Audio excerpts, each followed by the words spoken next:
ब्याल के मुख में हम धीरे धीरे समाहित होते जा रहे हैं।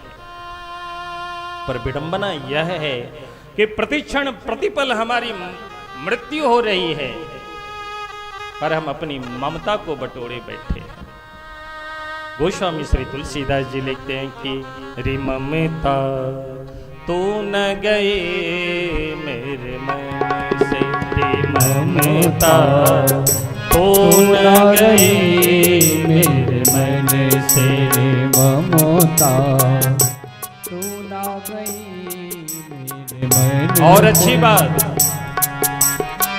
पाके केस जन्म के साथी, पाके केस जन्म के साथी, ज्योति गई नैनन तेरी ममता तू न गई मेरे मन से, ममता तू न गई मेरे मन से, ममता तू न गई मेरे मन से, रि ममता तू न गई। पाके केश जन्म के साथी, ज्योति गई नैनन ते। चश्मा लगाना पड़ रहा है, कल ही मैं भी बना के लाया हूं, कल ही बना के लाया हूं। आंखों में दर्द, सिर में दर्द, गर्दन में दर्द, इन सबको दूर करने के लिए ये कल बनाया हूं। तो ज्योति गई रहना, इतना सब कुछ होने के बाद भी काल रूपी ब्याल के मुख में प्रतिपल प्रतिक्षण हम समाश्रित होते जा रहे हैं, समाहित होते जा रहे हैं, फिर भी हम सावधान नहीं हो रहे हैं। तो ऐसे जो व्यक्ति हैं जो संसार को ही सत्य मान करके, जो सत्य स्वरूप भगवान ने उनमें प्रीति ना करके नासवान संसार में जो मन को लगा रखा है, कहते हैं ऐसे व्यक्ति के लिए मैं दिव्य मार्ग प्रशस्त कर रहा हूँ। और वह दिव्य सिद्धांत जो इस श्रीमद् भागवत के माध्यम से आपको सुनाने जा रहा हूँ, इस श्रीमद् भागवत के अलावा अन्यत्र कहीं सुनने को नहीं मिलेगी। एतस्माद् परं किंचिन मनः शुद्धेन विद्यते। मन की शुद्धि की जो रास्ता इस श्रीमद् भागवत में जो दिव्य बताई गई है, यह कहीं अन्यत्र सुनने को आपको नहीं मिलेगी। पर ये दिव्य सत्संग, ये दिव्य भगवान की मंगलमय कथा हमारे आपके जीवन में कब प्राप्त होगी? कहते जन्मांतरे भवेत् पुण्यम तदा भाग्यवतं लभे।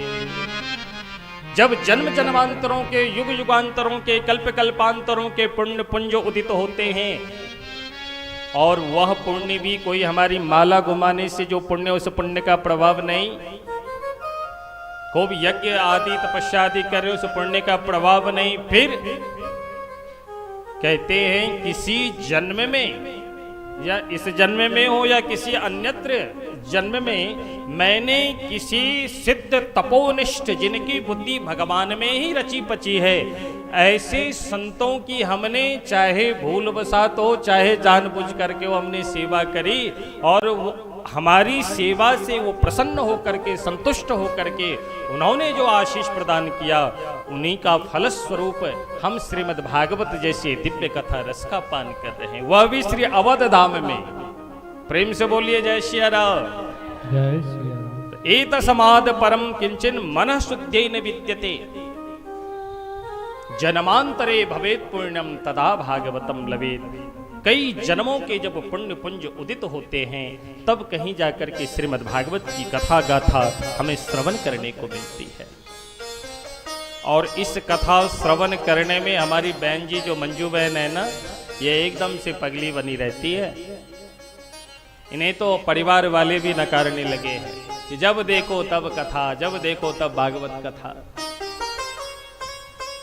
भैया, कथा की चस्का जिसे लग जाए फिर उसे कुछ भी अच्छा नहीं लगता। यह दास भी जब भी समय मिलता है तो मैं कथा में ही डूबा रहता हूँ।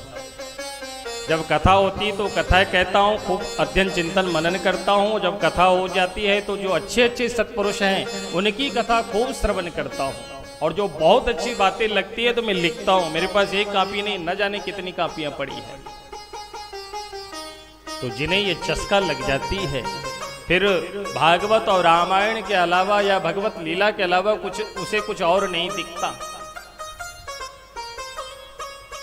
और इन दिव्य कथा रस की चस्का हमारे मंजू बहन को लगी है। और यह जो दिव्य आयोजन हो रहा है, इसमें मुख्य हेतु तो हमारी मंजू बहन ही है। और हम बगल में हमारी माता जी बैठी है। माता जी की इच्छा थी, आप सबकी इच्छा थी, और हमारी गोदावरी मैया, ये आप बहुत बाद में मंजू बहन के माध्यम से ही मिले। तो आप तीनों महाराज जी से मिले भी, कथा पांडाल के लिए हमने बात भी की। तो वहाँ एक छोटा सा हाल, उस हाल की हमने व्यवस्था देखी। हमने कहा ठीक है, इसमें कर लेंगे। करके वहाँ से आए, जब सारी तैयारी बनी तो तैयारी बनने के बाद ऐसी घटना घटी कि हम नहीं जा पाए। फिर कुछ महीनों के बाद फिर व्यवस्था बनी तो मैंने महाराज श्री को फोन किया नैमिषारण्य में। तो बोले कि आपको जो है साउंड बॉक्स का खर्चा, माइक का खर्चा, जनरेटर का खर्चा कम से कम 30 से 40 हज़ार लगेगा। और फिर उन्होंने कहा हाल है, भोजन पानी है, बर्तन जो दूंगा बनाने के लिए, चूल्हा है, रहने के लिए 2-3 ठो 4 रूम दूंगा, उसका खर्चा कम से कम 70 से 80 हज़ार रुपया है।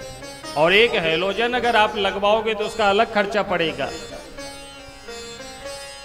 इतनी उन्होंने मुझे सुना दी। तब मैं आप लोगों से बात की तो आप लोगों ने कहा कि महाराज जी फिर क्या किया जाए। हमने कहा चक्कर में न पड़ो, सहजता से जहां कथा सुनने को मिल जाए। देखो, धन का वैभव दिखा करके यदि हम कथा श्रवण करें तो उस कथा में रस की वृद्धि नहीं होती है, वो राजसी कथा हो जाती है। पर धन कम मात्रा में ही हो, अभिमान से रहित तो हो, और हृदय से भावना से युक्त होकर के यदि कथा रसपान करते हैं तो वह सात्विक कथा है। और ऐसी दिव्य कथा की व्यवस्था चाहे नैमिषारण्य हो, चाहे अयोध्या हो, चाहे अपना घर ही क्यों ना हो, वो उत्तमोत्तम है। पर वैभव को दिखा करके हम कथा सुने, श्रवण करें, तो ऐसी कथा से बचो और ऐसे वक्ता से भी बचो। मैं तो यही कहूंगा। प्रेम से बोलिए जय सिया राम। तो यह दिव्य कथा का जो आयोजन है, हमारे लीलावती मैया, मंजू बहन, गोदावरी मैया और आपके साथ में सब बाबूजी पीछे बैठे हैं, 3 मैया है। सबकी बड़ी इच्छा, प्रबल इच्छा, कई बार आगे पीछे होते होते भगवान ने अंततो गत्वा राम जी ने सबको आकर्षण किया, सबको खींच करके यहाँ ला दिया और सब बैठ गए। ये निश्चित रूप से संतों की कृपा है, जो आज इस अवध जैसे दिव्य पवित्रतम भूमि में विराजमान होकर के हम कथा रसपान कर रहे हैं। बोलिए भागवत भगवान की जय। और इस तरह से दिव्य सिद्धांत को प्रकट करते हुए श्री सूत जी महाराज कहते हैं कि एक बार महाराज परीक्षित के जीवन में मृत्यु का भय उपस्थित हुआ। तो मृत्यु भय से मुक्त होने के लिए श्री सुखदेव भगवान की शरणागति ली। श्री सुखदेव भगवान कथा रसपान कराने जा ही रहे थे, महात्मा की चर्चा ही कर रहे थे कि उसी समय स्वर्ग के जितने भी देव वृंद हैं इंद्रादिक, वो अमृत सुधा कलश लेकर के धरा पे आए सुखदेव स्वामी के पास और आकर के बोले, प्रपाश्यामो वयम सर्वे श्रीमद्भागवतामृतम। आकर के प्रेम पूर्वक सौदे की बात करी। एवं विनिमय जाते सुधाराज्ञा प्रतीयता। मैंने सुना है कि मृत्यु भय से मुक्त होने के लिए आप इन्हें श्रीमद् भागवत की कथा सुना रहे हो महाराज परीक्षित को। तो कथा तो सुन लेंगे पर मृत्यु तो इनकी निश्चित होगी। तो मेरे पास अमृत है, यह अमृत सुधा आप इन्हें पान करा दो और इसके बदले में जो कथा इन्हें आप सुना रहे हो आप मुझे प्रदान कर दें। जैसे ही सुना श्री सुखदेव भगवान, तो महाराज ब्रह्मरात श्री सुखदेव भगवान हैं, संसार की एक से एक अमूल्य वस्तु जिनके सामने, जिनके नजरों में तृण के समान है, ऐसे श्री सुखदेव स्वामी के समक्ष आकर के सुधा के बदले कथा रस, जिनका प्राण है, कथा ही प्राण है, उस कथा की सौदा करने आए देवता। तो श्री सुखदेव भगवान विचार करने लगे हैं, क्या क्व सुधा क्व कथा लोके क्व काचः क्व मणिर्महा ब्रह्मरातो विचार्येवं तदा देवांजहासः। अरे साग मूली की तरह सौदा करने आया है मेरे पास। क्व सुधा क्व कथा, कहाँ यह दिव्य मंगलमय हमारी कथा, भगवान की दिव्य कथा, अद्भुत कथा, और कहाँ यह साधारण सुधा, कांच का टुकड़ा और मणि की तुलना कोई करे तो मूर्खता कहलाई जाएगी। ठीक उसी तरह से सुधा रस को लेकर के ये कथा रस से सुधा की तुलना कर रहा है। तो महाराज आपने थोड़ी सी अपनी भ्रिकुटी को टेढ़ी कर ली और जरा सा क्रोध को अपने चेहरे पे लाया और डांट लगाई है। किनको? इंद्रादिक देवों को। अभक्तांस विज्ञाय न ददोस कथामृतम् श्रीमद्भागवते वार्ता सुराणामपि दुर्लभा।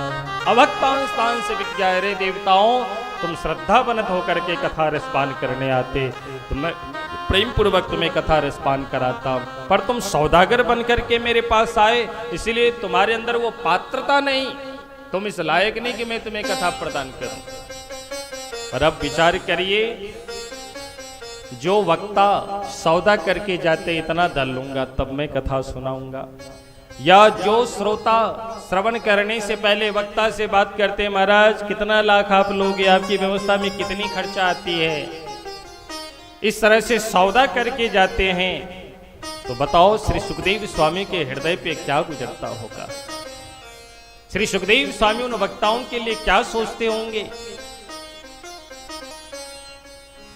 श्री सुखदेव स्वामी ने उन देवताओं को डांट लगा करके बड़ी भयंकर डांट लगाई है।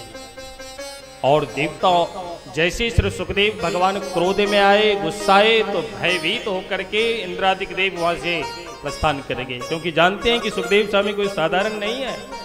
भाग खड़े हुए इन दिव्य कथा को सुना करके श्री सूत जी महाराज सौनकादि ऋषियों से कहते हैं कि हे सौनकादि ऋषियों, आपने श्रवण किया अभी मैंने अभी सुनाई है कि श्रीमद् भागवते वार्ता सुराणामपि दुर्लभा।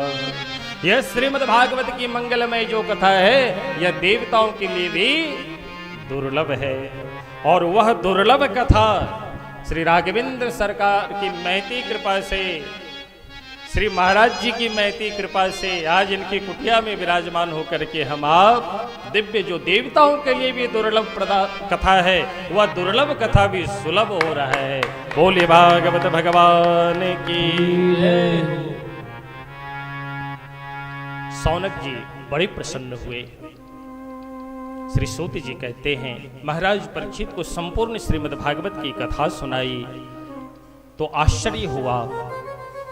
कथा श्रवण करते ही आकाश मार्ग से दिव्य पुष्पक विमान, उस पुष्पक विमान पे हरि पार्षद विराजमान है, दिव्य मंत्र ध्वनि करते हुए, चवर डुलाते हुए महाराज परीक्षित का स्वागत करते हुए सिंहासन पे उस पुष्पक विमान पे विराजमान किया और भगवान नाम संकीर्तन करते हुए सभी वैकुंठ धाम को चले गए। इस दृश्य को जब ब्रह्मा जी ने देखा तो आश्चर्यचकित रह गए। क्यों? क्योंकि जब सुखदेव स्वामी ने डांट लगाई देवताओं को तो समस्त देव वृंद आश्चर्यचकित रह गया। अरे मेरा कोई ये जो सुधा है, अमृत है, कोई साधारण थोड़ी ना है। जिस सुधा को प्राप्त करने के लिए भगवान ने चार रूप धारण किए तब जाकर के हम समुद्र से सुधा को प्राप्त कर पाए, अमृत को प्राप्त कर पाए। ऐसा दिव्य अद्भुत अमूल्य सुधा को उन्होंने ठुकरा दी। तो सुधा की विशेषता अत्यधिक है या अमृत कथा की विशेषता अत्यधिक है। इन बातों की जिज्ञासा लेकर के श्री सुखदेव स्वामी के पास से भागते हुए सीधा ब्रह्मलोक ब्रह्मा जी के शरण में आए देव वृंद और बोले पितामह मुझे बताइए कि कथा बड़ी है या सुधा। ब्रह्मा जी ने कहा कि भैया श्री सुखदेव स्वामी महाराज परीक्षित को कथा श्रवण करा रहे, जरा सुन लें उनकी क्या स्थिति होती है, तभी मैं कोई रिजल्ट दे पाऊंगा, प्रमाण दे पाऊंगा। बोली ठीक है। और जैसे ही इधर श्री सुखदेव स्वामी ने महाराज परीक्षित को कथा सुनाई तो कथा सुनते ही राज्ञो मोक्षम, मोक्ष पद को प्राप्त कर लिया।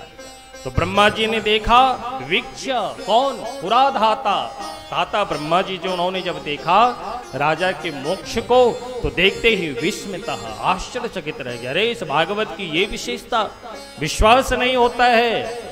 तो महाराज सत्यलोक में अर्थात ब्रह्मलोक में उन्होंने क्या किया? सत्यलोके तुलाम बद्धा तौलयत साधनांजयः, तुला अर्थात तराजू की व्यवस्था करी और तराजू की व्यवस्था करके एक पलरे पे जितने भी अन्यान ग्रंथ हैं उन समस्त अन्यान ग्रंथों को, दिव्य से दिव्य ज्ञानों को स्थापित किया और दूसरे पलरे पे श्री भागवत जी को विराजमान किया गया। और जैसे ही ऊपर को उठाया तराजू को तो उठाते ही आश्चर्य हुआ। राज्ञो लघो निन्यानि जातानि गौरवेण इदं महत् तदा ऋषिगणः सर्वे विस्मयं परमं ययोः। ब्रह्मादिक देव वृंद, ऋषि, योगिंद्र, मुनिंद्र, संत, सन्यासी, अमलात्मा, विमलात्मा, महात्मा जितने भी सत्यलोक में उपस्थित थे, उन्होंने जब इस चमत्कार को देखा कि अन्यान जितने भी ग्रंथ हैं, ग्रंथ समुदाय, वो सब के सब ऊपर हवा में तैर रहे हैं। भागवत जी का जो पलरा है, भागवत जी जिधर है वो पलरा एकदम धरती में चिपका हुआ है। तो ब्रह्मा जी को समझ में आ गई बात। इंद्रादिक देव वृंद समझ गए, जितने भी योगिंद्र, मुनिंद्र, संत, सन्यासी, अमलात्मा, विमलात्मा, महात्मा थे, उनकी बुद्धि में बात ठीक ठीक आ गई और सबने एक स्वर से घोषणा करी, अद्भुत घोषणा करी। क्या? मेनिरे भगवद रूपम शास्त्रम भागवतम कलो। भैया मेनिरे भगवत रूपम, यह श्रीमद् भागवत का जो यह दिव्य पुराण जो है ना श्रीमद् भागवत, यह कोई साधारण नहीं है। तो क्या है? कहते हैं मेनिरे भगवत रूपम, साक्षात भगवान का ही स्वरूप है, वांगमय प्रतिस्वरूप है यह श्रीमद् भागवत, भगवान का ही वांगमय स्वरूप है यह भागवत जी। इसीलिए कलो, इस कलिकाल में जो व्यक्ति श्रद्धावनत होकर के, भक्ति से युक्त होकर के, दत्त चित्त होकर के, एकांत नितांत में बैठ करके पठनात् श्रवणात् सद्यो वैकुंठ फलदायकम, इसका पठन कार्य करेगा, भागवत जी का जो आश्रय ले लेगा, भागवत जी की जो मंगलमय कथा रस अपने कर्णपुटों के द्वारा श्रवण कर हृदयंगम करेगा, तो निश्चित रूप से वैकुंठ फलदायक, वैकुंठ की प्राप्ति होगी। बोलिए भागवत भगवान की जय। जब इस तरह से श्रीमद् भागवत की महिमा को बताई तो शौनकादि बड़े प्रसन्न हुए। शौनकादि ऋषियों ने पुनः प्रश्न किया है कि सनकाद्यैः पुरा प्रोक्तम नारदाय दया परेः। कहते हैं, हे सूत जी महाराज, मैंने सुना है कि श्रीमद् भागवत की कथा श्री देवर्षि नारद जी महाराज ने सनक, सनंदन, सनातन, सनत कुमार इन चारों भाइयों को कथा सुनाई थी। सनक, सनंदन, सनातन, सनत कुमार इन चारों भाइयों ने श्री देवर्षि नारद जी महाराज को कथा सुनाई थी। तो ये कथा क्यों सुनाई, कैसे सुनाई और कितने दिनों में उन्होंने ये कथा सुनाई, यह हम सब जानना चाहते हैं। और एक बात का तो मुझे बड़ा ही आश्चर्य हो रहा है। क्या? बोले अस्थिरस्य नारदस्य, जो श्री नारद जी महाराज 2-2.5 गरी से कहीं ज्यादा टिक नहीं सकते, वो नारद जी महाराज 7 दिन तक अबाध गति से आसनासीन होकर के भागवत जी की कथा श्रवण करे, इस बात को भी हमें बतावें। यह चमत्कार कैसे हुआ? जब इस तरह से आपने प्रार्थना करी श्री शौनक जी से, तो सूत जी महाराज उत्तर देते हैं, अत्र ते कीर्तयिष्यामि भक्ति युक्तम कथानकम सुखेन मम यत्प्रोक्तं रहस्यं विचार्य च अत्र ते कीर्तिष्यामि भक्तियुक्तं कथानकम्। हे शौनक जी, हे शौनकादि ऋषियों, मैं आपको भक्ति से युक्त दिव्य में कथा आपको सुनाने जा रहा हूं, जो कथा सुखेन मम यत् प्रोक्तम श्री सुखदेव स्वामी ने मुझे सुनाई है, उनके मुखारविंद से हमने श्रवण किया है। क्या श्रवण किया है? ध्यान से सुनिए। एकदा हि विशालायां चत्वार ऋषयो मलाहा सत्संगार्थं समायाता ददृशोस्तत्र नारदम। कहते एकदा ही विशालाया, विशालापुरी मतलब बद्री विशाल। एक बार श्री देवर्षि नारद जी महाराज यत्र तत्र परिभ्रमण करते हुए पहुंच गए। कहां? बद्री विशाल। और बद्री विशाल यत्र तत्र परिभ्रमण क्यों कर रहे हैं? भाई संत हैं तो बैठ करके भजन करें, ये क्यों घूमते हैं इधर उधर? कहते हैं सत्संगार्थम, सत्संग की इच्छा से। तो आज सत्संग की इच्छा से अपने भगवान के निज धामों का परित्याग करके इस धरा धाम पे आए, और इस धरा धाम पे आकर के सत्संग की प्राप्ति हो, इस जिज्ञासा को लेकर के यत्र तत्र परिभ्रमण कर रहे हैं। पर परिभ्रमण करते करते आप बहुत भटके, पर कहीं सत्संग नहीं मिला। बड़े दुखी हो गए, विचार करते हैं चलो बद्री विशाल चलते हैं, शायद बद्रीनाथ भगवान कृपा कर दें। और यह विचार करके जैसे ही आप देवर्षि नारद जी महाराज भ्रमण करते हुए दुखी होकर के बद्री विशाल पहुंचे, तो वहां पे कोई और तो नहीं मिला, पर सनक सनंदन सनातन सनत कुमार चारों भैया जो मंद मंद स्वर से हरि शरणम हरि शरणम हरि शरणम हरि शरणम, इन दिव्य नामों का उच्चारण करते हुए यत्र तत्र परिभ्रमण करते हुए मस्ती में झूमते हुए चले जा रहे थे। जैसे ही मस्ती में झूमते हुए चले जा रहे थे कि अचानक सनक सनंदन सनातन सनत कुमार चारों भैया की दृष्टि आंखें टिक गई। कहां जा करके? नारद जी के ऊपर जा करके। नारद जी को देखा तो बड़े प्रसन्न हुए कि चलो आज हरि चर्चा होगी इनसे मिल करके, क्योंकि संसारिक लोग मिलते हैं तो संसार की चर्चा करते हैं, पर कोई सदनिष्ठ भगवत प्राप्त संत मिलते हैं तो निश्चित रूप से हरि की चर्चा होती है। तो आज नारद जी जैसे महान संत कौन हो सकता है? आज इनका दर्शन मिला है तो आज हरि की चर्चा होगी, बड़ा आनंद होगा। बड़े प्रसन्न हो रहे हैं।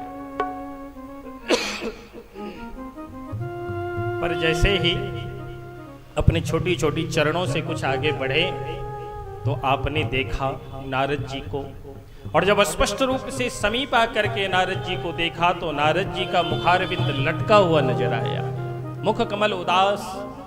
देखा तो नारद जी महाराज की स्थिति को देख करके सनक सनंदन सनातन सनत कुमार चारों भैया एक दूसरे को देखने लगे। बोले रे भैया नारद जी महाराज दुखी हैं, क्या बात है?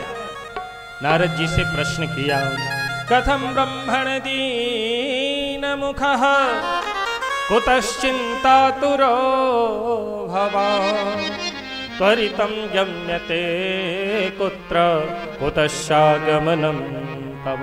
भो ब्रह्मण कथम दीन मुखः, अरे नारद जी महाराज इस तरह से दीनहीन होकर के क्यों बैठे हो? कुतश्चिन्तातुरो भवान्, कौन सी चिंता आपको व्याप्त किए जा रही है यह भी बताओ। और त्वरितम गम्यते कुत्र, इस त्वरा से शीघ्रता से कहां से भागते हुए आ रहे हो, कहां को जा रहे हो? कुतश्चागमनम तव। नारद जी महाराज इदानीं शून्य चित्तोसि गतवित्तो यथा जनः, आपके जैसे दिव्य स्थिति को प्राप्त नारद जी जिनका चित्त सदैव परमात्मा में ही स्थिर रहता है, आज वह चित्त शून्य सा प्रतीत हो रहा है। भगवत विरह, भगवत भक्ति से दूर, भगवत भक्ति से विरत आज आपका चित्त दिख रहा है। क्या बात है? आपकी स्थिति को देख करके ऐसा प्रतीत हो रहा है गतवित्तो यथा जनः, जैसे किसी कंजूस व्यक्ति का धन चला जाए तो बड़ा दुख होता है उसके मन में। एक सुक्ति है, धने नष्टे सति अहमेव नष्टः इति बुद्धि। एक व्यक्ति अपने जीवन में खूब धन का अंबार लगा लिया, खूब बैंक बैलेंस, खेत खलिहान, मकान दुकान, कोठा सोफा, सारी व्यवस्था चकाचक, कोई कमी नहीं। पर एक दिन एक लुटेरा आया और ऐसी बुद्धि लगाई इनकम टैक्स के माध्यम से कि वो सारा का सारा ले गया। तो जब उसने ये जाना समझा कि मेरा सारा धन चला गया तो हार्ट फेल हुआ और उसी समय समाप्त हो गया। तो धने नष्टे सति अहमेव नष्टः इति बुद्धि। नष्ट तो धन का हुआ, पर उसे इतना दुख हुआ, इतना दुखी हुआ कि हार्ट फेल हुआ और अपना ही समाप्त हो गया, स्वयं को नष्ट हो गया। तो गति वित्तो यथा जनः, जैसे एक कंजूस व्यक्ति की मति गति धन में ही होती है, वही स्थिति आपकी बनी हुई है।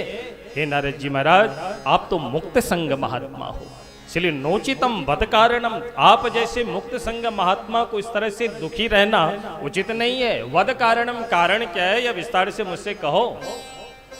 जब इस तरह से सनक सनंदन सनातन सनत कुमार चारों भैया ने प्रश्न किया है तो देवड़ से नारद जी महाराज अपनी आंखों को उठा करके देखा तो प्रणाम किया और बोले, भैया बड़े सौभाग्य से आज आपका दर्शन मिला है। मैं सत्संग की इच्छा से यत्र तत्र परिभ्रमण किया, हर क्षेत्र गया, कुरुक्षेत्र गया, श्रीरंग गया, सेतुबंध गया, और इतना ही नहीं, बड़े बड़े तीर्थों में पुष्करम चा प्रयागम चा आदि आदि तीर्थों में परिभ्रमण किया, पर सत्संग नहीं मिला।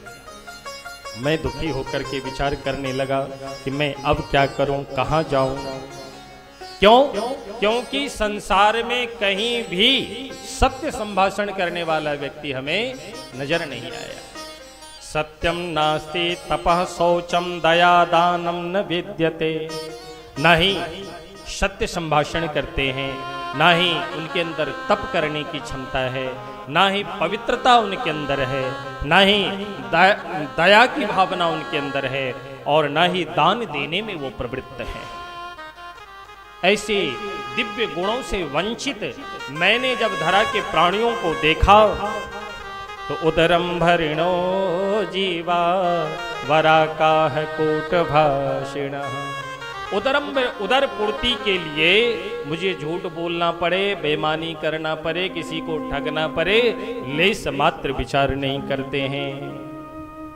ऐसे प्राणियों को जब मैंने देखा, उनकी मंद बुद्धि, मंद मति, मंद भाग्य स्थिति को देखा, और इन स्थितियों को देखते देखते आजकल के जो संत हैं, जो नए नए संत बनते जा रहे हैं, जिनकी स्थिति बहुत ही दयनीय है, बहुत ही गंभीर है।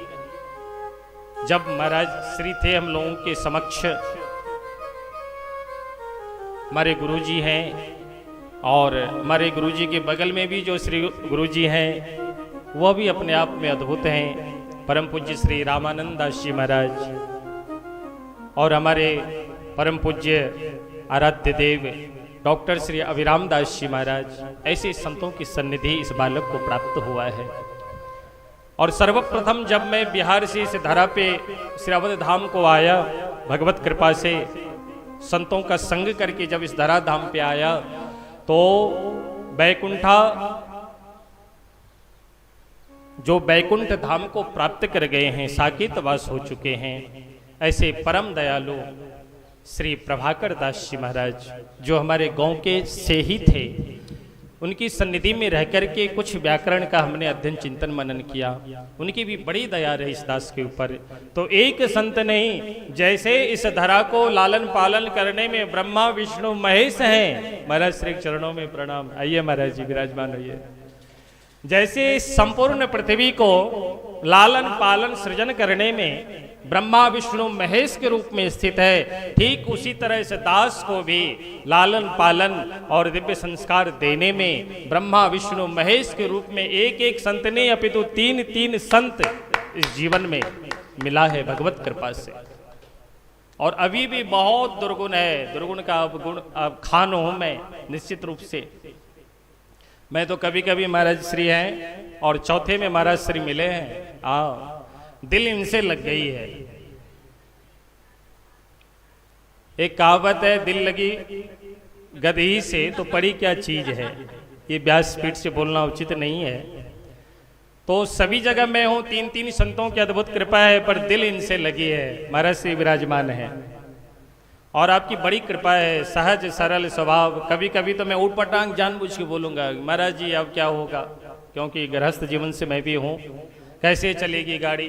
बोलेंगे दुनिया को कथा सुनाता रहता है, महाराज श्री की वाणी है, दुनिया को कथा सुनाता रहता और अपनी जब बारी आई तो हवा निकल गई, केवल सुनाने के लिए हो। तो मैं तो जानबूझ के नहीं छेड़ता रहता हूँ, महाराज जी कुछ बोलें कुछ कहें, कभी कुछ मस्ती भी होती है तो महाराज जी इतने प्रेम से और इतनी सहजता से उन बातों को घुमा फिरा करके समाप्त कर देते हैं कि ऐसा प्रतीत होता है कि एक जन्मदाता पिता हमारे मिथिला में है, और एक जन्मदाता तो नहीं पर आपकी सन्निकटता को प्राप्त करके पिता की जो याद है वो समाप्त हो गई।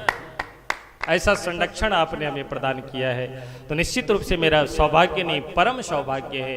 तो संतों की दृष्टि जब जीव के ऊपर पड़ती है तो निश्चित रूप से उस जीव का कल्याण होता है।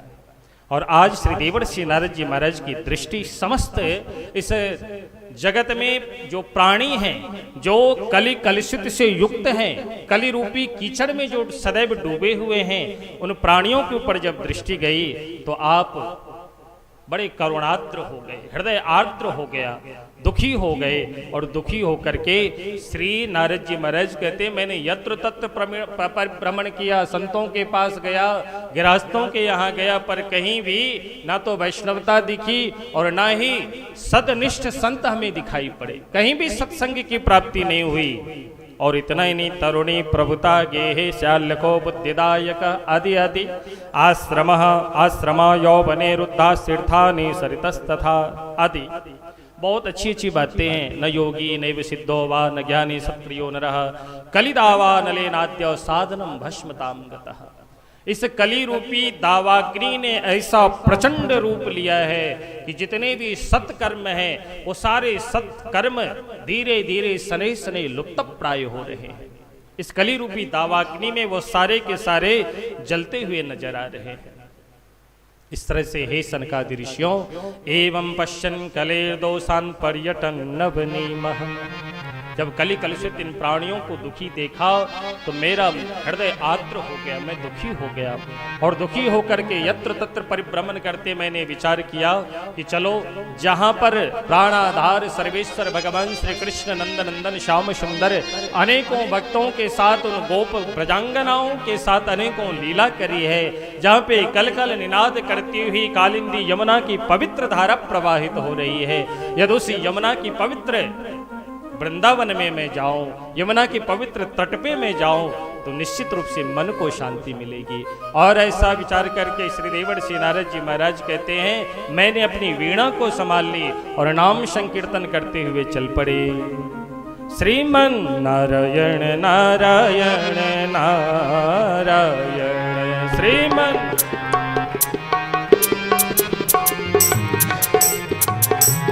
श्रीमन नारायण नारायण नारायण श्रीमन नारायण नारायण नारायण भजमन नारायण नारायण नारायण भजमन नारायण नारायण नारायण भजमन नारायण नारायण नारायण भजमन नारायण नारायण नारायण राम नारायण नारायण राम नारायण नारायण नारायण श्रीमन नारायण नारायण नारायण श्रीमन नारायण नारायण नारायण। इस तरह से भगवान नाम संकीर्तन करते हुए कालिंदी यमुना के दिव्य पवित्र धारा कलकल निनाद करती हुई जहाँ प्रवाहित हो रही थी, उस यमुना के पावन तट ब्रज वसुंधरा को मैं जैसे ही पहुंचा और जैसे ही मैं ब्रज वसुंधरा को स्पर्श किया तो स्पर्श करते ही आनंद के रस में डूबने लग गया।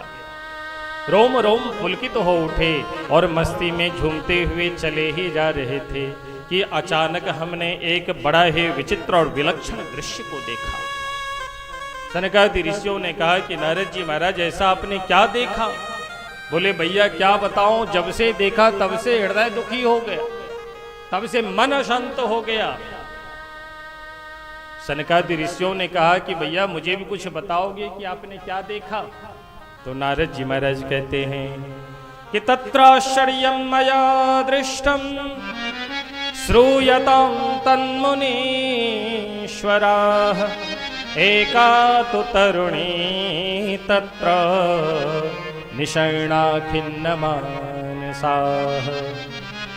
कहते हैं तत्राश्चर्यं, मैंने एक आश्चर्य देखा। क्या? दृष्टम, देखा मैंने। क्या? कहती श्रूयताम, हे नारद जी, हे सनकादि ऋषियों सुनिए। क्या? बोले एका तो तरुणी तत्र, एक तरुणी को हमने देखा, और वो तरुणी अनमनस्क अवस्था में आंखों से अश्रु की धारा प्रवाहित करते हुए, अजस्त्र अश्रुपात करती हुई रो रही थी।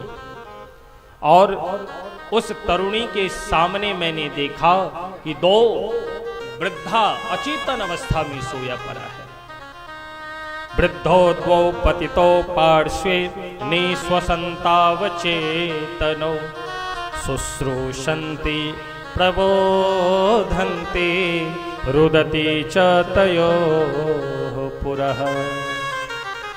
वह वृद्धा जो अचेतन अवस्था में सोया पड़ा था, शरीर से जर्जरित हड्डियां दिखाई पड़ रही थी, उसके गाल अंदर धसे हुए थे, उसकी आंखें अंदर को धसी हुई थी, श्वास लेने में उसको कठिनाई हो रही थी, रुग्ण अवस्था में सोया पड़ा। और इसे उन बालक, उन वृद्धा को देख देख करके, उस वृद्ध को देख देख करके वह तरुणी हाथ घुमाती है बार बार और छाती पीट पीट करके रोती है। उन स्त्री को जब मैंने उस युवती को रोते हुए देखा तो मेरे मन में बड़ी दया आ गई। देखो, हमारे पड़ोसियों के ऊपर यदि विपत्ति आवे तो हम बड़े प्रसन्न होते हैं, वाह वाह बहुत उछल रहा था, बहुत मनमानी बुद्धि ठिकाने लग जाती है, आज दैव के जो डंडे पड़े हैं इसके ऊपर। पर जो संत होते हैं, संत दूसरे के दुख को देख करके दुखी ही नहीं अपितु उसी समय हा नाथ, हे करुणा निधान, हे दीन बंधो, इस जीव का कैसे कल्याण होगा। ये सहज स्वरूप संतों की है। करुणा की सागर में ओतप्रोत होकर उस जीव का कल्याण कैसे हो, मार्ग पे चल पड़ते हैं। नारद जी महाराज कहते हैं उस तरुणी की अवस्था को मैं देखा तो दया आ गई। मैं लौट करके उस तरुणी के पास पहुंच करके मैंने प्रश्न किया है कि देवी तुम कौन हो? पर प्रश्न करने से पहले मन में इच्छा हुई कि भाई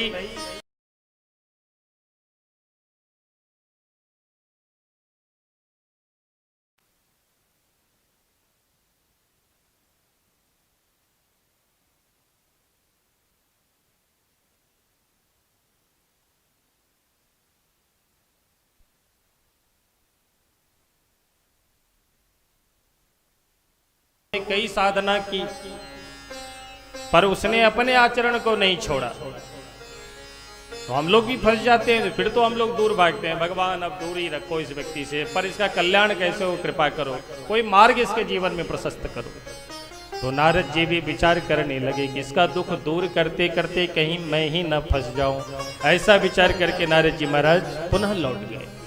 पर जैसे ही लौटे तो रोती हुई युवती की दृष्टि जो आंखों से अश्रुपात कर रही थी, अचानक उसकी आंखें उठी और आंखों को उठा करके जब उसने देखी तो देखा कि सामने से दिव्य संत जा रहे हैं। तो रोती हुई आंखों से रोती हुई उस स्त्री ने विलक करके आवाज लगाई कि भो भो साधो क्षणं तिष्ठ मच्चिन्तामपि नाशय दर्शनं तव लोकस्य सर्वथा गहरं परम। हे साधो क्षणं तिष्ठ, क्षण भर के लिए रुक जाए, क्योंकि संतों का क्षण ही पर्याप्त होता है।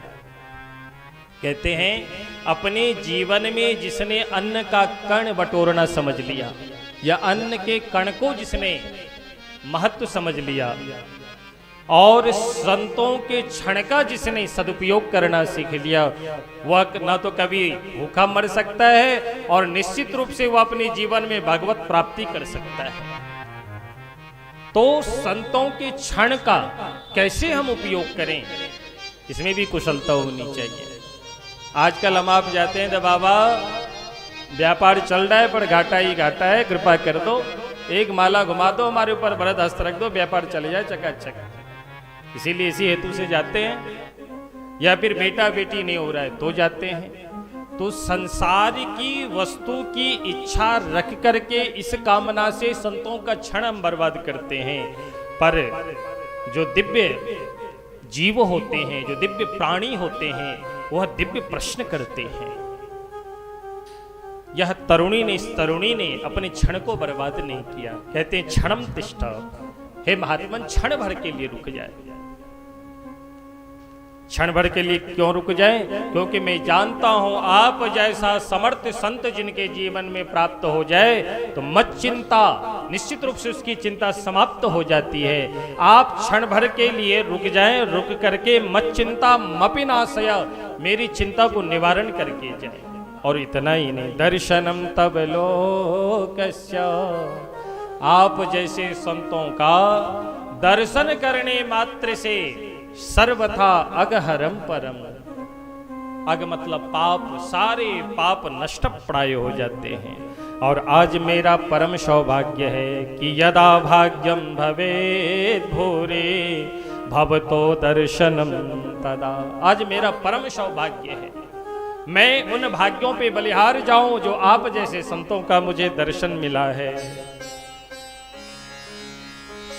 जब इस तरह से उस स्त्री ने मुझे आवाज लगाई तो नारद जी महाराज कहते हैं भैया मैं लौट करके उस स्त्री के समीपस्थ होकर पूछा कि देवी काशित्वं का विमोचेमा नार्यः काह पद्मलोचनाः वद देवी सविस्तारं स्वस्य दुःखस्य कारणं। हे देवी अहम काशित्वं का विमोचेमा का नार्यः काह पद्मलोचना, तुम कौन हो? काशित्वम और का इमो, ये जो दोनों अचेतन अवस्था में वृद्ध शरीर को प्राप्त करके सोई पड़े हैं रुग्ण अवस्था में, ये तुम्हारे कौन लगते हैं? इनसे क्या संबंध है?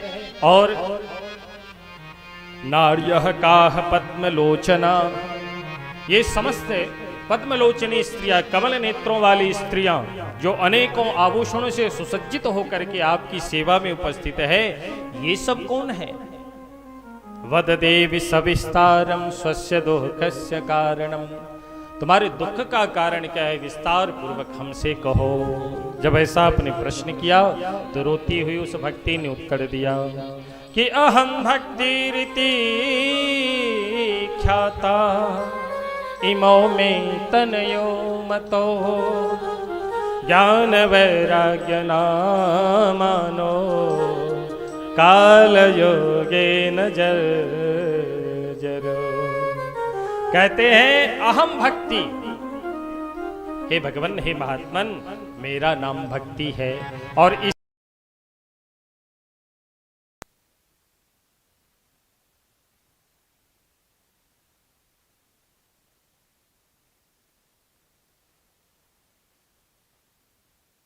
में ज्ञान और वैराग्य, ये दोनों अचेतन अवस्था में सोए पड़े हैं। और काल का प्रभाव देखो, ये दोनों वृद्धत्व को प्राप्त हो गए हैं। इनकी इस अवस्था को देख करके मैं बड़ी दुखी हो रही हूँ।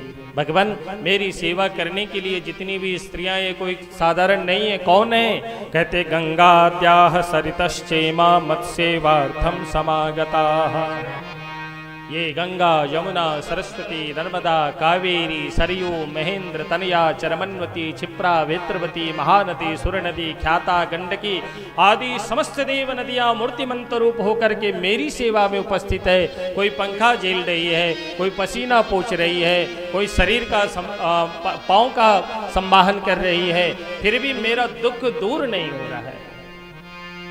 क्यों? क्योंकि अपने इस पुत्र की स्थिति को देख करके मेरा दुख और उत्तरोत्तर बढ़ता चला जा रहा है। द्रविड़ देश में पैदा हुई आदि आदि अपनी व्याख्यान विस्तार पूर्वक आपने कहा और बोले यत्र तत्र मैंने परिभ्रमण किया, पर जब मैं गुजरात को पहुंचा तो यहाँ पे कुछ पाखंडियों के द्वारा मैं नष्ट प्राय होकर के मेरा अपमान हुआ, मेरी अवहेलना हुई। वस्तुतः आज की स्थिति ऐसी नहीं है। अब गुजरात में भक्ति अद्भुत है, बहुत सम्मान होते हैं संतों की। यहाँ तो संत देखें तो महाराज कई लोग हैं कि दरवाजे बंद कर लेते हैं, महात्मा को चाय पानी कराना पड़ेगा, मीठा खिलाना पड़ेगा, भैया दूर रहो। पर गुजरात की तो ये स्थिति है कि अद्भुत क्या कहना है। बार बार इस दास का जाना होता है, बड़ा आनंद मिलता है, खूब सम्मान मिलता है। ऑटो वाला पैसा नहीं लेता। हाँ, ये महाराज जी कह रहे हैं इसकी भी व्यवस्था चकाचक होती है। बोलिए भागवत भगवान की। तो आपने सारी बात कही और बोले वृंदावनम पुनः वृंदावनम पुनः प्राप्य। मैं यत्र तत्र परिभ्रमण करते मैं वृंदावन को आई, हम अपने पुत्रों के साथ। पर जैसे ही वृंदावन की सीमा में मैंने प्रवेश की तो मैं तो नव युवती संपन्न हो गई, तरुण अवस्था को प्राप्त कर गई। पर मेरे जो पुत्र हैं, जो युवा थे, वो दोनों ही बुढ़े हो चले हैं। जाता हम युवती सम्यक प्रेष्ठ रूपा तो सांप्रतम। और भगवान इमो तो सहितावत्र सुतो में क्लिश्यतः श्रमात्। यदि यही स्थिति मेरे पुत्रों की बनी रही तो इदम स्थानम परित्यज्य विदेशम गम्यते मया। मैं अपने इस भारत भूमि का परित्याग करके विदेश को चली जाऊंगी यदि यही स्थिति मेरी बनी रही तो। इस भारत भूमि में मैं रहने वाली नहीं। नारद जी महाराज बड़े दुखी हो गए। जरठत्वम समायातो तेन दुखेन दुखिता। ज्ञान वैराग्य की ये स्थिति आ गई, वृद्धत्व को प्राप्त हो गए हैं और भक्ति महारानी रो रही हैं। ये भक्ति है साक्षात। आश्चर्यचकित विचार करते हैं कि ये यदि भारत भूमि को छोड़ के चली गई, ज्ञान वैराग्य चले गए, तो इस भारत भूमि के जो प्राणी हैं इनका क्या होगा। ये तो वैसे ही बस दिन रात काम क्रोध लोभ मोह ईर्ष्या द्वेष छल छद्म आदि सरोवर में डूबे हुए हैं। और यदि ज्ञान वैराग्य भक्ति महारानी से भारत भूमि से प्रस्थान कर गई, इस जीव का कल्याण होने वाला नहीं है। अतः आपने उसी समय उसी क्षण संकल्प लिया कि मैया चिंता मत करो, जब तक मैं आपके बालकों को मैं स्वस्थ न कर दूं तब तक मैं चैन की सांस लेने वाला नहीं। ये नारद प्रण लेता है। ऐसा कहकर के श्री देवर्षि नारद जी महाराज पहले तो भक्ति महारानी को जो दुख रूपी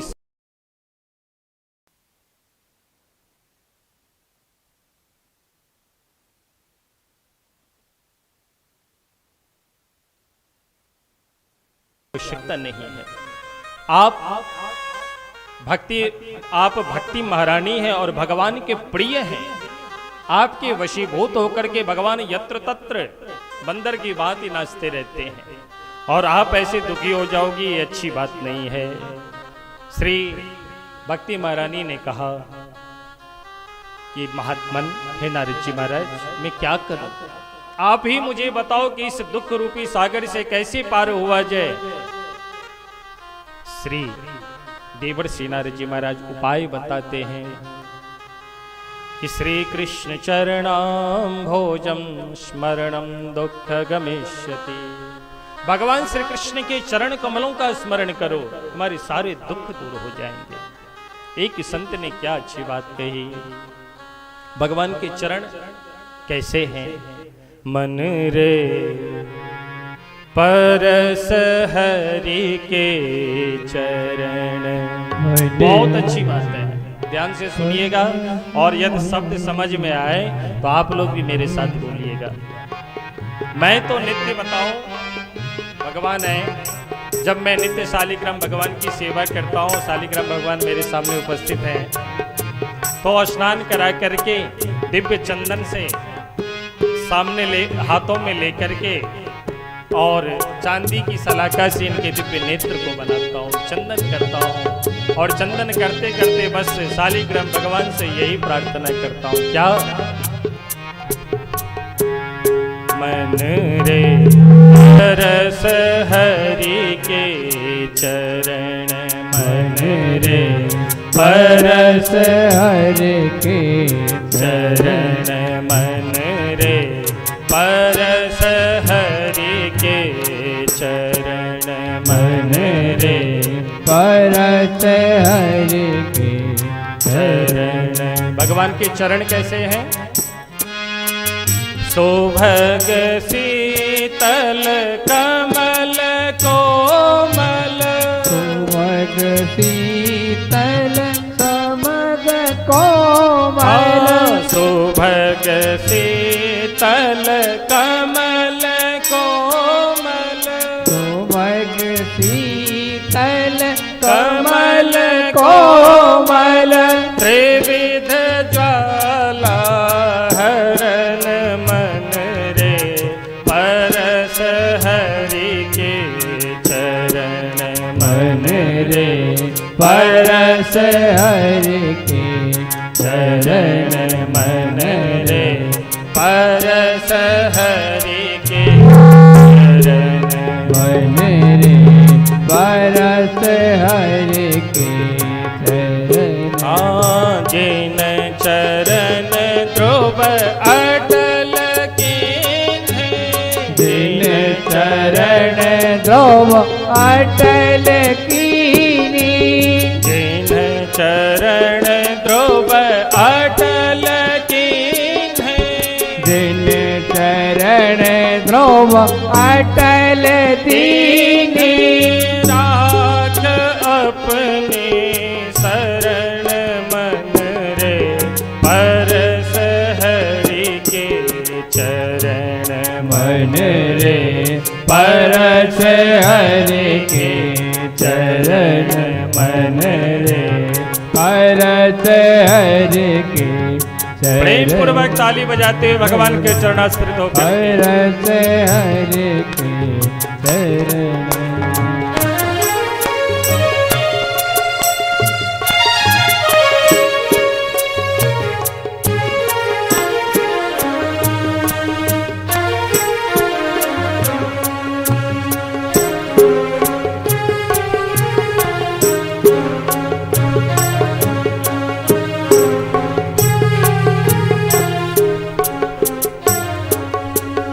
जिन चरण प्रहलाद पर से जिन चरण प्रहलाद पर से जिन चरण प्रहलाद पर से जिन चरण प्रहलाद पर से इंद्र पद धरण मन रे परस हरि के चरण मन रे परस हरि के चरण मन रे परस हरि के चरण परस हरि के चरण परस हरि के चरण मन रे परस हरि के चरण शोभग शीतल कमल कोमल ऐसे भगवान के चरण कमल कोमल शोभग शीतल कमल कोमल सुभग शीतल कमल कोमल त्रिविध ज्वाला हरण मन रे परस हरि के चरण मन रे परस हरि के चरण मन रे परस हरि के चरण। आज श्री देवर से नारद जी महाराज भी भक्ति महारानी से कहते हैं श्री कृष्ण चरणाम्भोज स्मर दुःखम गमिष्यति। हे भक्ति महारानी, आप तो भगवान श्री कृष्ण के चरणों का आश्रय लीजिए, उनके चरण कमलों का ध्यान करिए, आपके सारे दुख दूर हो जाएंगे। और ऐसा कह करके श्री देवर से नारद जी महाराज ज्ञान वैराग्य के समीपस्थ आकर के आपने दिव्य वेद मंत्रों का उच्चारण किया है। अनेक वेद मंत्रों का, शास्त्र पुराण आदि का उच्चारण किया। इतना ही नहीं, गीता पाठेर मोहर मोहर, चेतना तो आती फिर धम से पुनः जमाई लेते हुए धम्मदी से धरती पे गिर पड़ते हैं। इन स्थिति को देख करके नारद जी महाराज बड़े दुखी हो गए और दुखी होकर के भगवान से प्रार्थना करने लगे कि प्रभु अब मैं क्या करूं। ऐसे दुखी होकर के जब आपने पुकारा है तो पुकारते ही महाराज आकाशवाणी हुई है। व्योमवाणी तदेवा भोन मारिषे खिद्यता मिते उद्यमः सफलस्तेयं भविष्यति न संशयः। व्योमवाणी अर्थात आकाशवाणी हुई। क्या? खेद्यता मिति। हे नारद जी महाराज, आप खेद मत करो। जीवन में जब दुख आए तो चिंता नहीं करनी चाहिए। जो चिंता को हरण करने वाले हैं ऐसे भगवान श्री के चरणों का स्मरण करना चाहिए। भगवान ही रास्ता कोई न कोई प्रदान कर देंगे। और नारद जी महाराज ने आज दुखी होकर पुकारा तो कहते हैं उद्यम सफलस्तेयम। हे नारद जी महाराज, आप उद्यम करो। नारद जी महाराज ने पूछा क्या उद्यम करें? तो बोले एतदर्थम तो सत्कर्म सुरर से त्वं समाचर। हे सुरर से, हे नारद जी महाराज, आप सत्कर्म करो।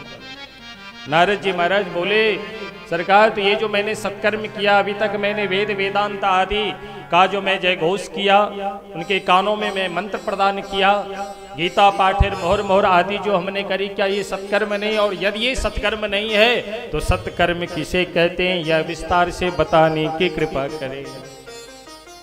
पर आकाशवाणी बोले भैया ये सत्कर्म क्या है? कोई जो सदनिष्ठ है वही आपको इन प्रश्नों का उत्तर देंगे, मैं उत्तर नहीं दे सकता। अब नारद जी महाराज बड़े दुखी हो गए कि ये आकाशवाणी ने भी बात करी तो अधूरी बात करी। पर कोई बात नहीं, मैं नारद प्रण लेता हूं कि जब तक ज्ञान वैराग्य भक्ति महारानी का दुख दूर न कर दूं तब तक मैं भी चैन से बैठने वाला नहीं।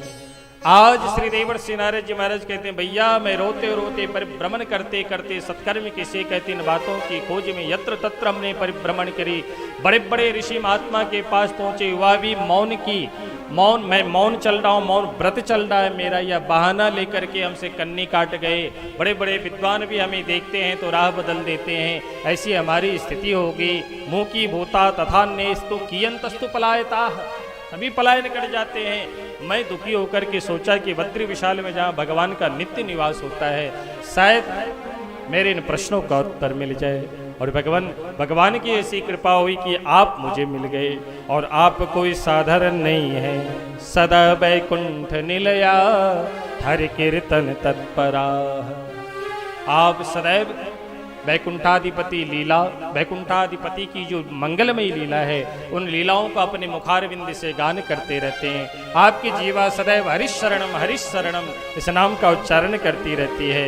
हरि कीर्तन तत्परा, भगवान की संकीर्तन में आपकी जीवा सदैव तत्पर रहती है। और लीलामृत रसोन्मत्ताहा,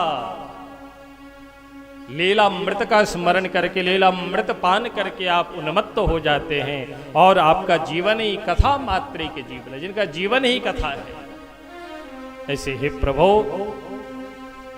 आपकी शरण में मैं हूं। सत्कर्म किसे कहते हैं आप बताने की कृपा करें, क्योंकि आप भी कोई साधारण नहीं, आप ही हो जय विजय को वैकुंठ से च्युत करके 3 जन्मों के लिए असुर योनि में भेज दिया। और आप ही की कृपा से पुनः भगवत धाम को उन्होंने प्राप्त कर लिया।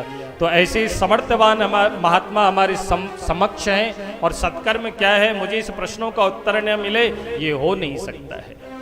आप कृपा करो भैया। जब इस तरह से आपने प्रश्न किया तो कुमारा ऊंचो हो, सनक सनंदन सनातन सनत कुमार चारों भैया बोले क्या? मां चिंतां कुरु देवर से हर्षम चित्ते समावह उपायः सुख साध्योत्र वर्तते पूर्व एव हि। मां चिंतां कुरु देवर से। हे नारद जी महाराज, मां चिंता, अब आप चिंता ना करो। जिस सत्कर्म को ढूंढते ढूंढते आप पागल बने हो ना, दुखी हो रहे हो ना, वह सत्कर्म उपाय सुख साध्योत्र वर्तते पूर्व एव ही। वो तो पूर्व में ही कहा जा चुका है कि वो सत्कर्म क्या है।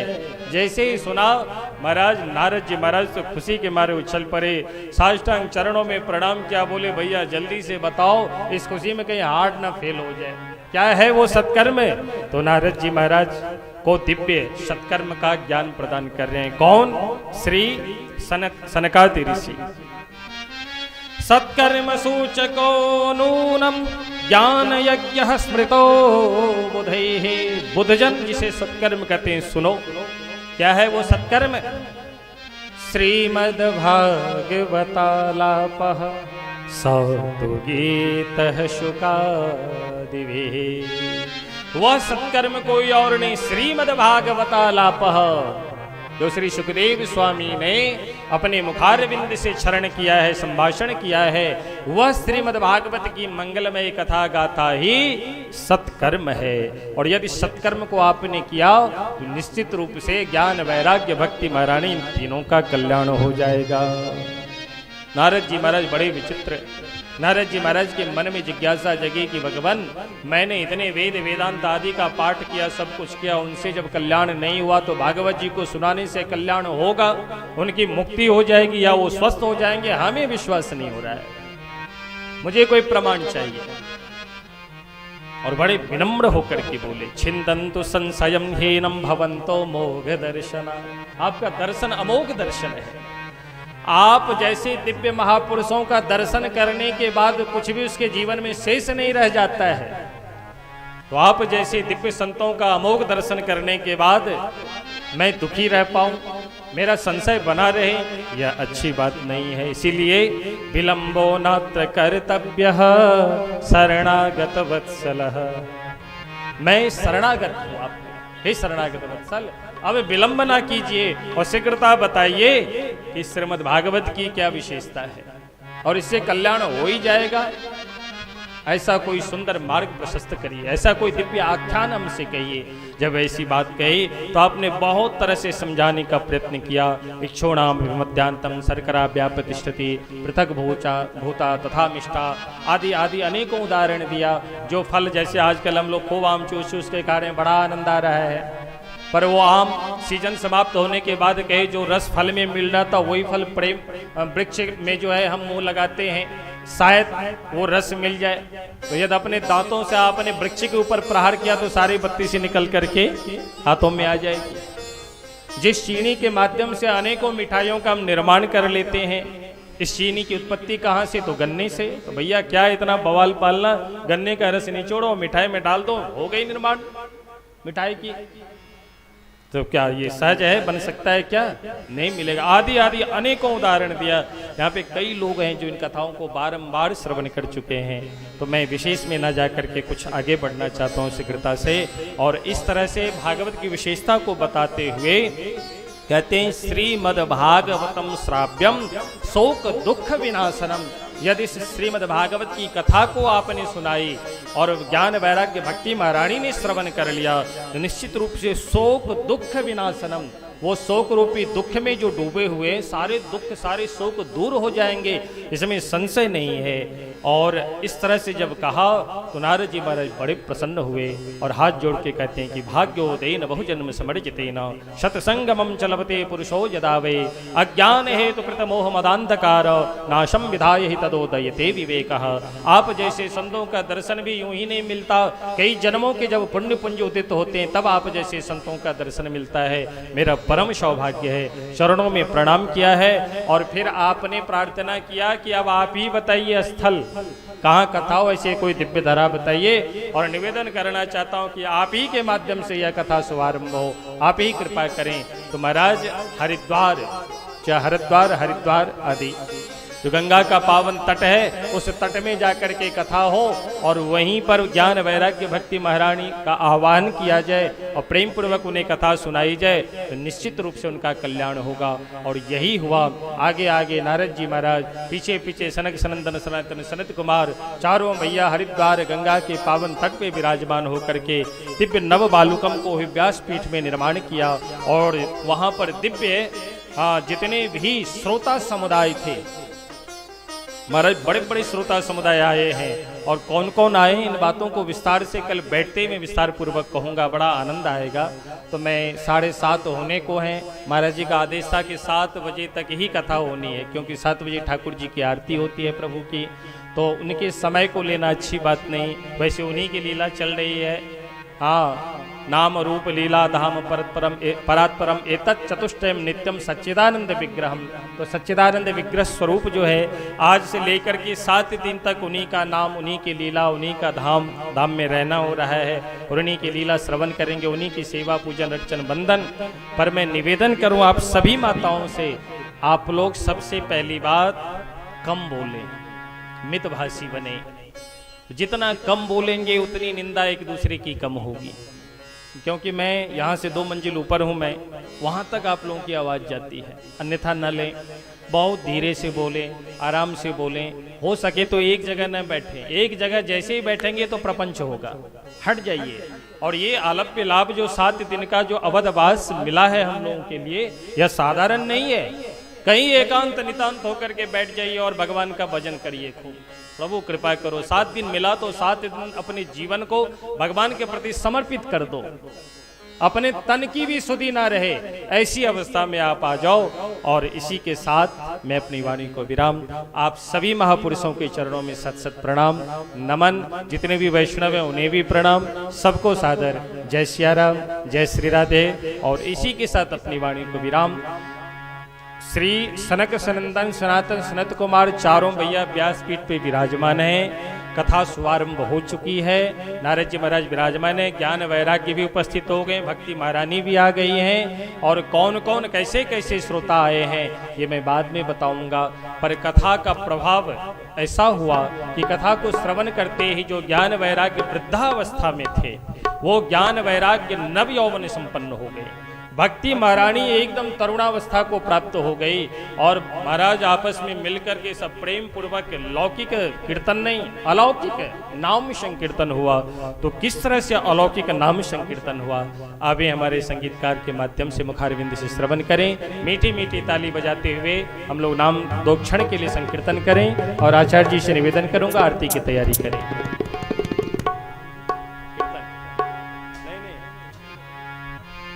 श्री कृष्ण गोविंद हरे मुरारे, हे नाथ नारायण वासुदेवा। श्री कृष्ण गोविंद हरे मुरारे, हे नाथ नारायण वासुदेवा। श्री कृष्ण गोविंद हरे मुरारे, हे नाथ नारायण वासुदेवा। श्री कृष्ण गोविंद हरे मुरारे, हे नाथ नारायण वासुदेवा। हे नाथ नारायण वासुदेवा, हे नाथ नारायण वासुदेवा। हे नाथ नारायण वासुदेवा, हे नाथ नारायण वासुदेवा।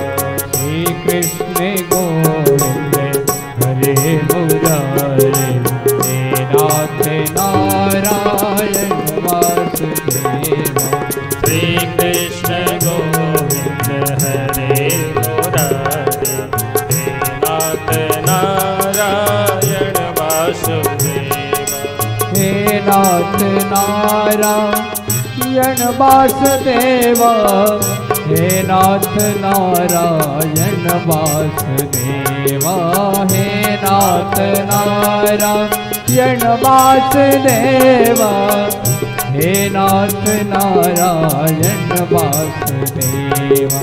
श्री कृष्ण गोविंद हरे मुरारे, हे नाथ नारायण वासुदेव। राधे कृष्णा कृष्ण कृष्ण राधे राधे, राधे श्याम श्याम श्याम राधे राधे।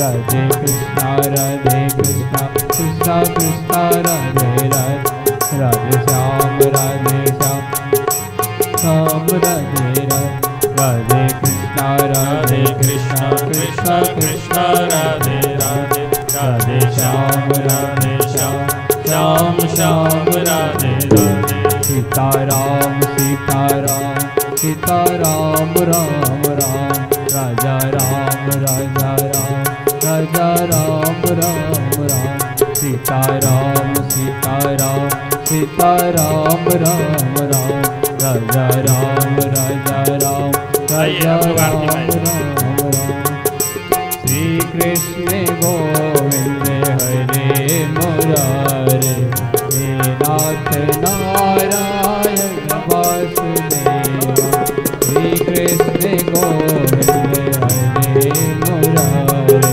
हे नाथ नारायण वासुदेव। कैमरा से सामने ऐसे बोल रहा यार भैया मैं आवाज़ भगवान जिस घर में हो आरती चरण कमल चितला कहा हरि वासा करे ज्योति अखंड जला श्री भागवत भगवान की है आरती पापियों को पाप से है तारती श्री भागवत भगवान की है आरती पापियों को पाप से है तारती ये अमर ग्रंथ ये मुक्ति पंथ यह पंचम वेद विराला नव ज्योत जगाने वाला ये अमर ग्रंथ ये मुक्ति पंथ ये पंचम वेद निराला नव ज्योति जगाने वाला हरि नाम यही हरि राम यही हरि राम यही हरि ध्यान यही जग के मंगल की आरती पापियों को पाप से है तारती श्री भागवत भगवान की है आरती पापियों को पाप से है तारती ताली बजाते हुए गीत पावन पुनीत पापों को मिटाने वाला हरि भरत कराने वाला शांति गीत पावन पुनीत पापों को मिटाने वाला हरि दरस कराने वाला ये सुख करनी ये दुख हरनी ये सुख करनी यह दुख हरनी तेरी मधुसूदन की आरती पापियों को पाप से है तारती श्री भागवत भगवान की है आरती पापियों को पाप से है तारती यह मधुर बोल मग पंथ खोल सन्मार्ग बताने वाला ये मधुर बोल भव पंथ खोल सन्मार्ग बताने वाला बिगड़ी को बनाने वाला मधुर बोल भव पंथ खोल सन्मार्ग बताने वाला बिगड़ी को बनाने वाला श्री राम यही घनश्याम यही श्री राम यही घनश्याम यही प्रभु की महिमा की आरती पापियों को पाप से है तारती श्री भागवत भगवान की है आरती पापियों को पाप से है तारती कर्पूर गौरम कर्णावतारम संसार सारम भुजगेन्द्रहारम सदा वसन्तम हृदयारविन्दे भवं भवानी